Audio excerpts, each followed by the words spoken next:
A college student vanished without a trace. Her abandoned car was found in one city, her belongings in another. Some dirt on a pair of shoes revealed the extent of one man's deception.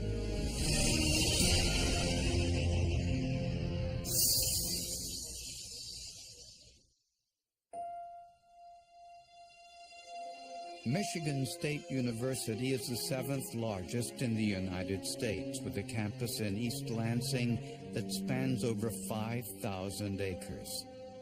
With more than 45,000 students, police are often called to investigate when one of them fails to stay in touch. From time to time, we'll get missing persons reports around here, and the majority of the time they're going to be bogus. Somebody runs off with, somebody else, or boyfriend forgets to report home, things of that nature. In July of 2000, 26-year-old Michelle Salerno, a graduate student studying speech pathology, went missing. She didn't show up at a family picnic, and she wasn't answering her telephone. And so I called the East Lansing Police Department to do an apartment check. They can go over to check, and they went over there, and she wasn't there. Michelle lived in an apartment just off campus. We saw no signs of a violent crime occurring in the apartment or anything. It looked like a college student's apartment. But they did find two suspicious things. There was evidence around the doorknob and everything to suggest lock picking. There was a regular-sized couch in the living room of the apartment, and the three top cushions of that couch were missing. And Michelle's car, a burgundy station wagon, was not in the apartment parking lot. There were 6 or 7 different law enforcement agencies involved, most of whom had no actual stake in the case themselves, but volunteered people to participate in the search. There were also civilians who volunteered. There were university staff and employees who assisted in the search. There were private citizens that assisted. Police issued a be-on-the-lookout call for Michelle's car. 100 miles away, police in Toledo, Ohio, found it parked near the bus station. They had ticketed the car several times, an indication it had been there for a while. No one recalled seeing Michelle Salerno in or near the car. We didn't really think it was good news because she wasn't with it. And why would it be in Toledo, Ohio? It just didn't make any sense. Michelle Salerno was separated from her husband, Dennis. When she disappeared, Dennis was living in Bowling Green, Ohio, and claimed he hadn't seen her in over a week. The last known person to see Michelle alive was her next-door neighbor, Jason. He said she helped him deliver some newspapers several days earlier. She had just recently picked up a local area paper route, basically to earn a little extra cash. And if I recall correctly, the paper route went from 4 a.m. to 6 a.m. Jason said he and Michelle returned to their respective apartments around 6 o'clock that morning, and that was the last time he saw her. Jason was considered a suspect for the simple fact he was the last person to see Michelle alive before her disappearance. Jason and Michelle were actually close friends. They had formed a relationship, not anything outside of friendship, but relationship was tight. Based on all of the circumstances in our follow-up investigation, we were able to quickly eliminate him as a suspect.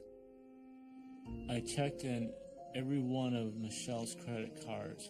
None of those things ever showed any activity whatsoever on them. Her checking account, everything had stopped, like Michelle had just had disappeared, and everything about her had just ended.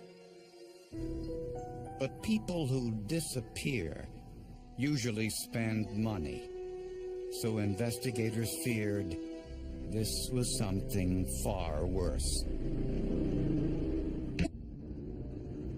Shortly after Michelle Salerno's disappearance, there was another suspicious incident in Ohio a few miles from Michelle's abandoned car.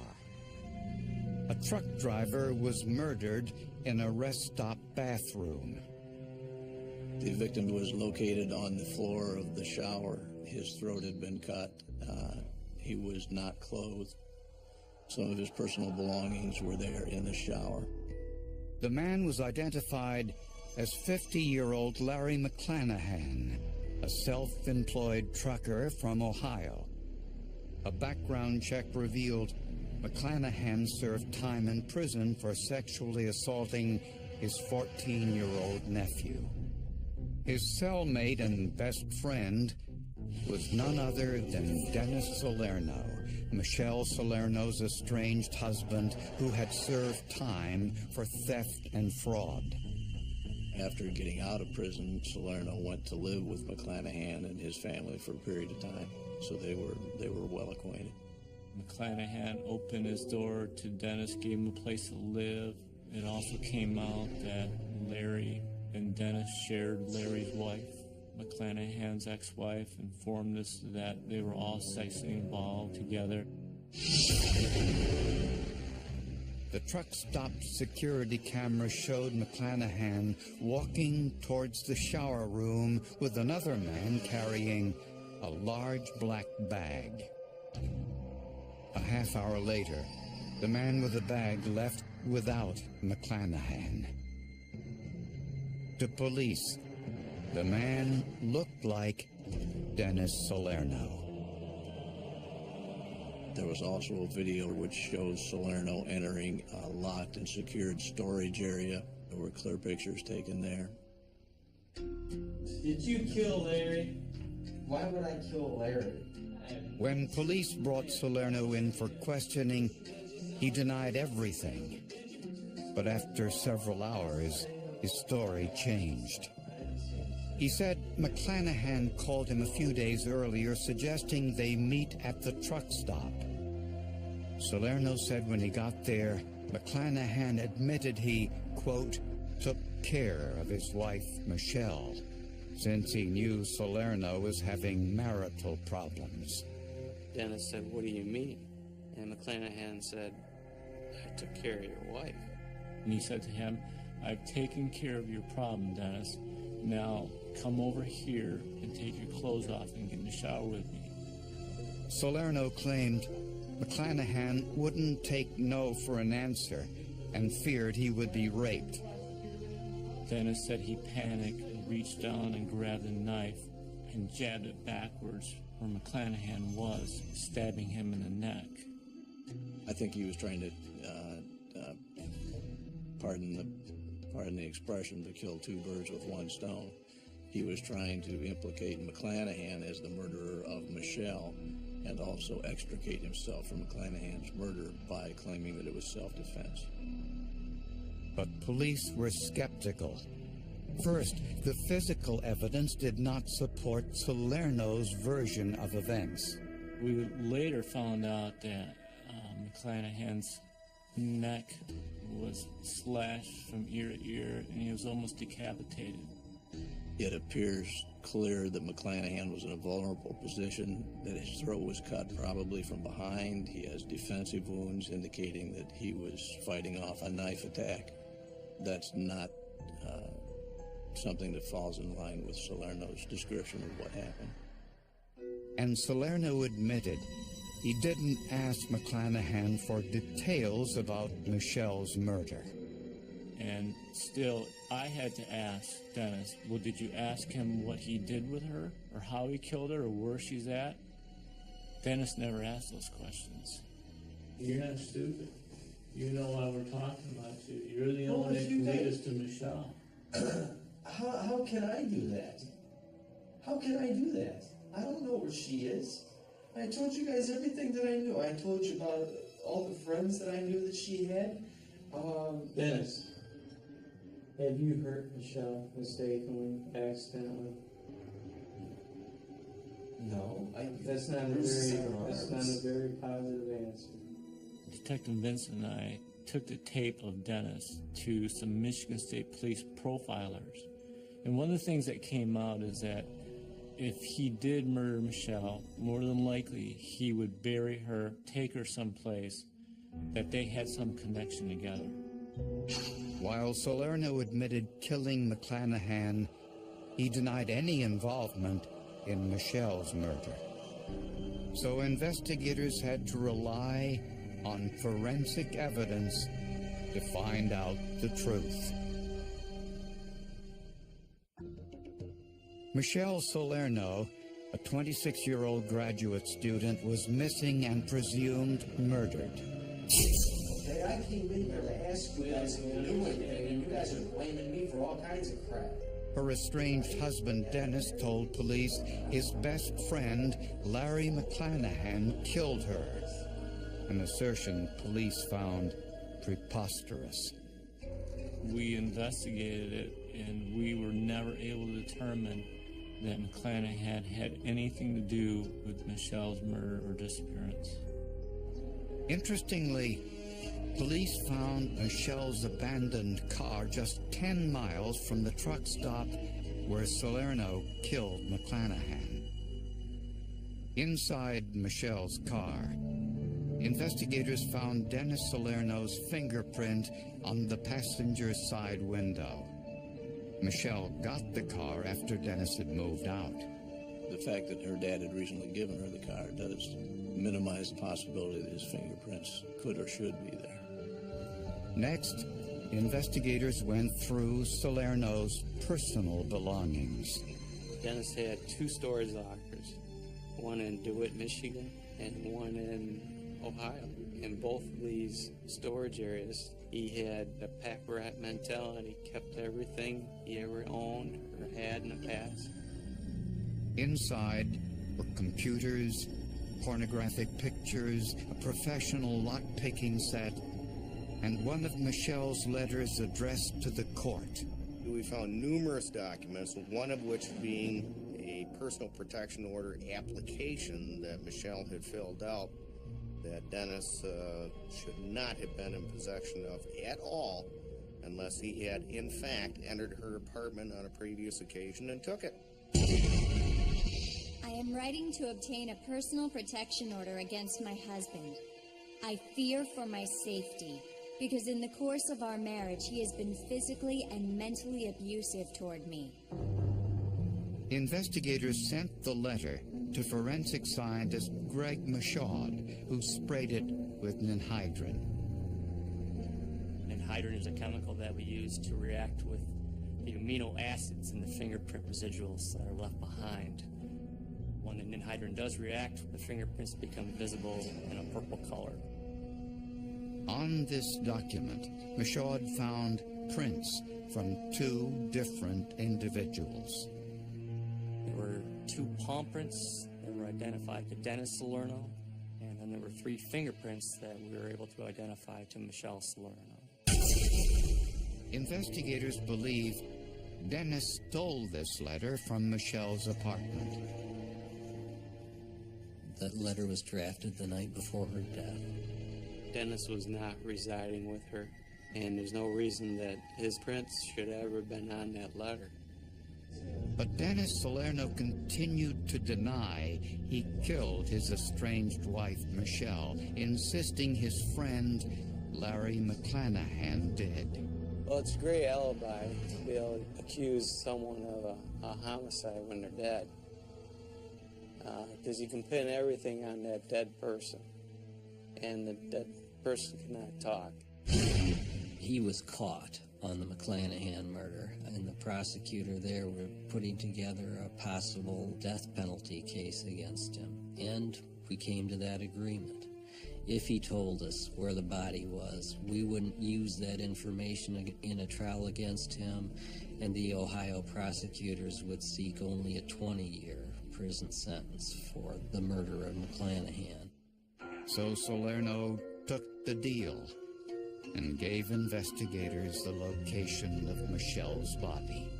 He told us that Larry McClanahan had told him that he had buried Michelle on top of this dump site, which was 10 acres, and it was a large area, a huge dump site. After several days of searching, investigators finally found a woman's body. They needed some way to make an identification. I got a hold of Michelle's mom and said, "Do you by chance still have one of Michelle's baby teeth?" And so she gave us one or two of the baby teeth, and there was still enough of the pulp or dentine present that they were finally able to get a known sample of her DNA. The DNA confirmed the body was Michelle Salerno. She had been strangled to death. There was a defect in the hyoid bone, which is a three-part bone in your throat, which is generally a good indicator that strangulation has been a mechanism of death. You feel like the weight of the world has been lifted off your shoulders once you finally found her. And then of course, you know, what you've hoped for so long can be very devastating. Investigators were convinced that Dennis Salerno was involved in Michelle's murder, especially when they found a lock-picking set in his possession and a pair of mud-cake shoes in his storage locker. These just stuck out because they had been rolled up inside a floor mat of a car. Detective Quick was in charge of taking care of the trace evidence at that time, and got a hold of a professor at Michigan State University who we called the Dirt Doctor. The Dirt Doctor was Tom Vogel, a professor of geological sciences. I always thought they called me the Rock Doctor. He said, "My results here could actually be damaging to your investigation, because if my results are found to be generic, that could actually give Dennis Salerno an alibi as far as him not being there." Vogel took samples from Salerno's shoes and from Michelle's body. He ground each one to a fine powder, then heated the samples to 1,000 degrees centigrade. He did the same for the dirt sample from the landfill. And this soil was the most unique. I'd never seen anything like it before in my life. When they brought the materials back, I saw, wow, you know, these are really unusual soils. The soils that had high levels of metals like nickel, zinc, and even hafnium, which is probably the most unusual metal to find in a soil. Astonishingly, the dirt on Salerno's shoes matched the dirt found on Michelle's body, and the dirt wasn't from the landfill. That body had been moved. She was definitely buried someplace else first. The soil that was right on in contact with the body did not have these heavy metals. This meant that Michelle's body had been previously buried at another location, and that Dennis was the one who buried her. The soil also matched soil in the wheel wells of Michelle's car.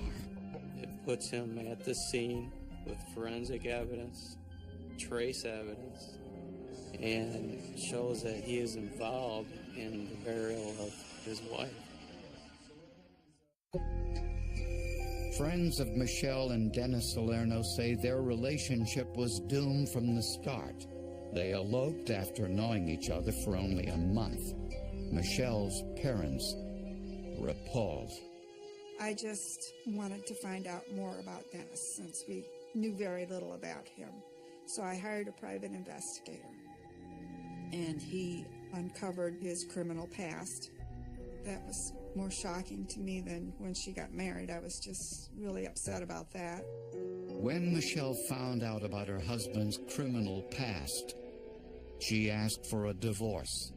She had found out that he was a homosexual, found out that he had been in prison, and they had had several domestic arguments that someone would get hurt, either he or she would be hurt. Although Dennis and Michelle were living separately, Michelle feared for her safety. The forensic evidence shows that Dennis entered Michelle's apartment while she was at work, possibly to pick up some of his things. And he found the protection order she planned to file against him. He was incensed.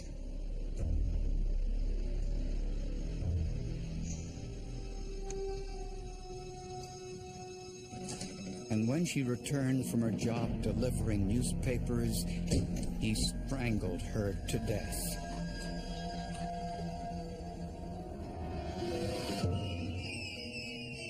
No one knows how he got her body outside and into her car, or where he first buried her. But mud found on Salerno's shoes matched the dirt on Michelle's body.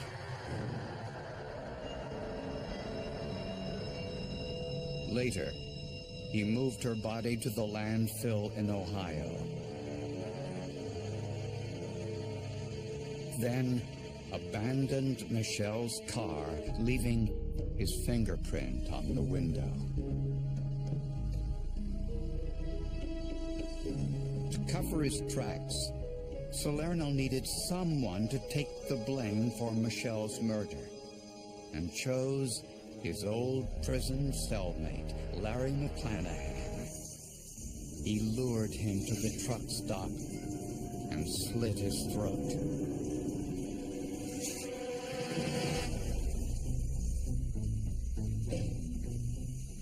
Dennis was always trying to pin McClanahan as killing his wife.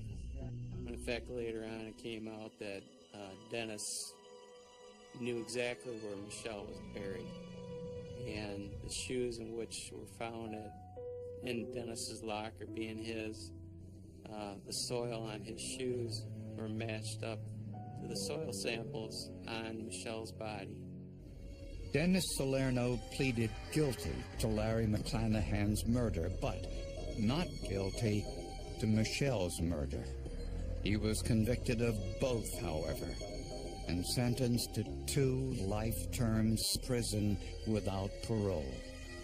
Don't have to prove motive, only have to prove cause of death, and that it was Dennis Salerno that did it. And the evidence was really overwhelming when looked at as a whole.